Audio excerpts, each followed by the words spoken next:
Oi, e hoje vamos de mais uma contação de histórias. Desta vez, sou amante virtual do meu marido. Durante 8 meses, a pedagoga carioca Suzy, de 36 anos, viveu um apimentado romance virtual. Nada demais se o amante não fosse seu marido há 14 anos. Suzy adotou esse papel ao saber que ele tinha um caso virtual. Por e-mail, ela deu um susto na outra e assumiu o apelido dela para falar com o marido. Ele nem imagina que realiza suas fantasias com a mulher, enquanto Suzy sonha viver ao vivo o que tem descoberto pelo computador.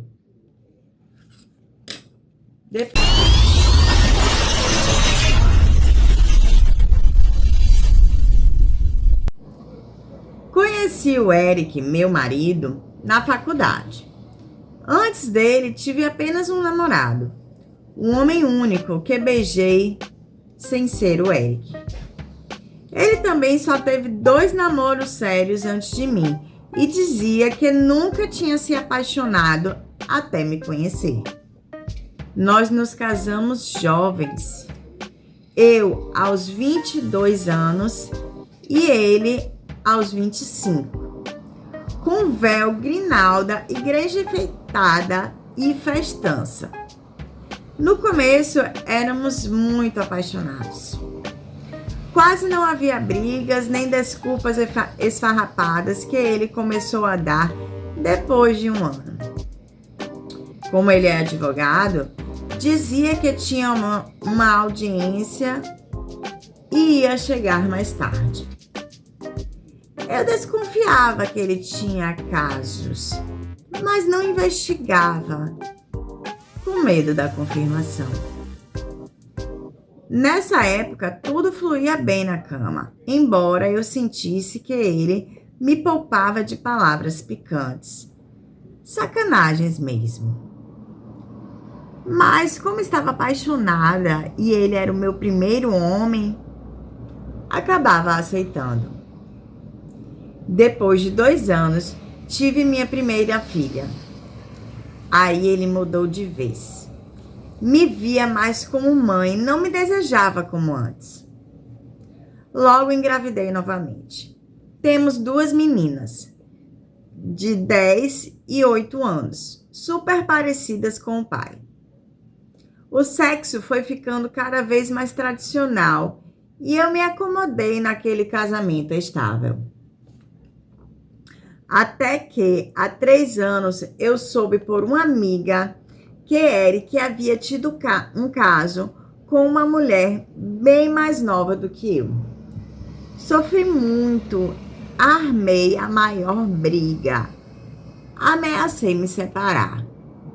Ele chorou, disse que estava arrependido e acabei perdoando por ser a primeira traição dele por nossas filhas. Nessa mesma fase, percebi que ele passava horas madrugada dentro no computador, com desculpa de que estava estudando processos. E passou a sentir um ciúme louco de micro, tanto que só ele sabia a senha. Até as pesquisas da escola da nossa filha, ele queria fazer junto.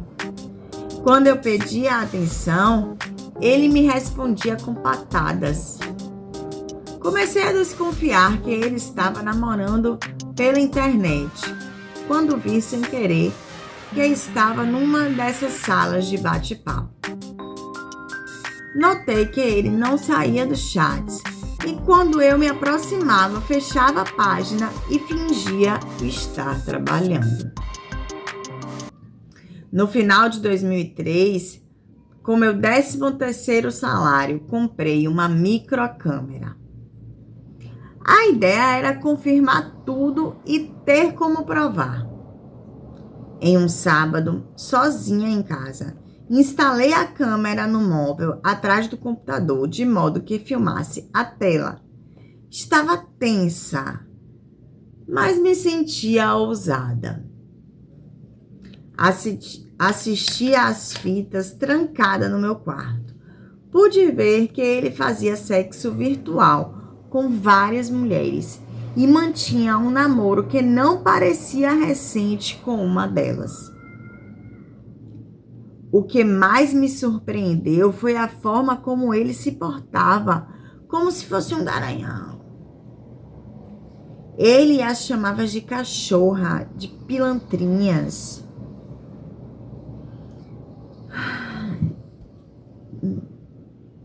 Fiquei enciumada, porque até gostaria de ser chamada assim. A amante ainda fazia 1000 declarações de amor a ele. Chorei de raiva e me segurei para não dar um escândalo. Só pensava em como reverter a situação. Depois de um mês, no momento de distração do Eric, consegui ver a senha dele. Entrei no e-mail e li nitidamente todas as correspondências deles, porque nas fitas a visualização não era tão boa.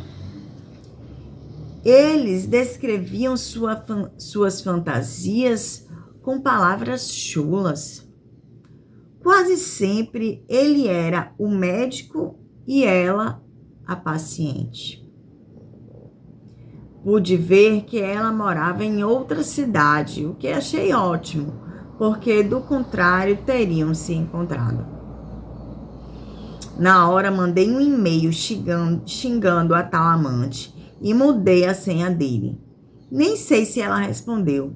Quando ele chegou e não conseguiu acessar o e-mail, perguntou se eu sabia do que se tratava.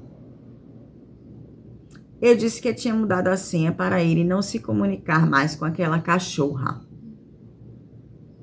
Disse que, se quisesse sexo, amor, tinha uma mulher em casa, só que ele preferia transar com estranhas no computador.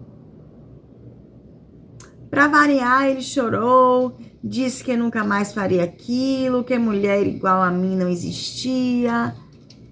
Ficou envergonhado por eu ter descoberto tudo. Eu também nunca dividi essa história com ninguém, até porque de falar que havia sido traída, ainda mais com uma pessoa que nem é real. Outra vez dei nova chance a ele, que parecia ter mudado, pois chegava do trabalho e ia logo me beijando. Até a nossa vida sexual melhorou. Ele ficou mais entusiasmado. Eu não tinha como saber se ele continuava acessando os chats no trabalho. Deixei o tempo correr, até que, numa noite, a gente fez amor. Ele teve prazer e eu não. E ele nem se importou. Virou as costas e dormiu. Foi quando eu tive o insight de criar um e-mail com o apelido da tal amante para saber se ainda se comunicavam. E também por curiosidade para ver o que eu sentiria. Comecei dizendo que tive de trocar de e-mail por problemas com o provedor. Depois escrevi palavras safadas, como ele gosta, e a resposta veio em 2 minutos. Não fiquei surpresa. Talvez já esperasse por isso. Pelo visto, a mulher tinha mesmo parado de escrever. E vi quanto ele estava feliz por falar com ela. Ele disse que estava com saudades e queria saber se ela, no caso eu, já estava excitada. E o pior, contou que havia descoberto tudo e que já estava normalizando a situação. Fiquei tensa, sem saber o que responder, mas escrevi mais bobagens e ele nem desconfiou. Até então, eu só tinha mandado e-mails de trabalho. Nunca me imaginei fazendo sexo através daquela máquina. mas passamos a nos falar todos os dias e comecei a curtir. A nossa primeira vez virtual foi fantástica. Eu estava em casa sozinha, quase subi pelas paredes. Cheguei até a me tocar, coisa que quase nunca fazia, e só então percebi o quanto isso é válido para uma mulher se descobrir. Ao vivo, quem se satisfazia mais era ele. Nos e-mails, eu controlava o meu prazer. Me sentia poderosa. Há 8 meses, nos falamos todas as tardes. Como trabalho numa escola onde tem uma sala só para mim, mando a maior parte dos e-mails do trabalho e tenho de segurar a onda para que ninguém perceba. Fico muito excitada. Às vezes vou ao banheiro para poder me tocar ou fico me tocando horas para chegar em casa e relaxar. Uma vez, vi o Eric lendo em casa um e-mail meu e ri baixinho ao ver a empolgação dele. Eu sempre me faço passar por uma garota de programa e ele adora. Numa das fantasias que se repete, ele é um taxista que me leva à loucura. Ele se diz cheio de tesão e conta vantagens até sobre o tamanho do pênis. Nessas horas, começo a rir. Eu escrevo tudo o que nunca tive coragem de dizer, porque ele nunca me deu abertura. A diferença é que, como amante, ele me dá liberdade para eu ser quem eu quiser. Ao mesmo tempo, o Eric me assusta porque conta tudo da vida dele. Onde trabalha, onde mora, até quanto ganha. Por enquanto, ele não desconfia de nada. Eu também não mudei meu comportamento na cama, mesmo querendo. Fico excitada por meio do computador, mas quando estávamos juntos, ele fez amor em silêncio. Parece que só tem um corpo ali, que a cabeça e os sentimentos estão em outro lugar. Aí eu travo. Eric jamais imaginaria que sou capaz de viver essas fantasias, embora eu nunca tenha sido fria. Tentei enxergá-lo com lingeries. Uma vez pedi para ele me dar uns tapinhas e ele disse que não batia na mãe das filhas. Ele só me enxerga nesse papel de sócia do lar. Em 14 anos de casamento, ele nunca me levou a um motel. Tenho até vergonha de admitir isso para minhas amigas e irmã. Elas contam suas aventuras com o marido e sinto uma ponta de inveja. Às vezes fico me martirizando porque queria ter imposto mais os meus desejos para que o Eric me visse como mulher. Mas nunca fui de reclamar por pura insegurança. Tenho medo de perder o Eric.